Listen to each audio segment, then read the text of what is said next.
மாற்று சமூகத்தினர் கொடியன்குளம் மக்கள் ஒரு பிரச்சனையால கொலை நடந்தது. அந்த கொலையை விசாரிக்கிறதுக்காக காவல்துறை அந்த கிராமத்துக்கு போறாங்க. அதாவது தாங்கள் கொடியங்குளத்துக்கு சென்ற போது தங்களை வழிமறித்த கிராமத்தினர் கைது செய்து வைக்கப்பட்டுள்ள தங்கள் கிராமத்தைச் சேர்ந்த 24 பேரையும் விடுவிக்க வேண்டும் என கூறியதாகவும் இது மோதலில் முடிந்ததாகவும் காவல்துறை கூறியது.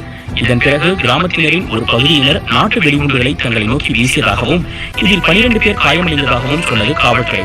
இதற்கு பிறகு கிராமத்தில் காவல்துறை நடத்திய சோதனையில் 25 அரிவாள்கள், 25 கம்புகள், 10 இரும்பு தடிகள், சில பெட்ரோலிய குண்டுகள் கைப்பற்றப்பட்டதாகவும் 53 பேர் கைது செய்யப்பட்டதாகவும் மாவட்ட ஆட்சியர் ஏ பன்னீர்செல்வம் வெளியிட்ட அறிக்கை தெரிவிக்கிறது.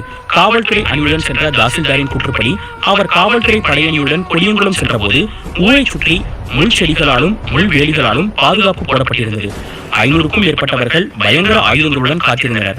அதே நேரம் கூட்டத்தைச் சேர்ந்த சிலர் கற்களையும் குண்டுகளையும் காவல்துறையை நோக்கி வீசினர். எச்சரிக்கை செய்தும் கேட்காததால் RDO துப்பாக்கிச் சூடு நடத்த உத்தரவிட்டார். இந்த மோதலில் 12 காவல்துறையினர் காயமடைந்தனர். 24 பேர் கைது செய்யப்பட்டனர் என்கிறது வருவாய்த்துறை.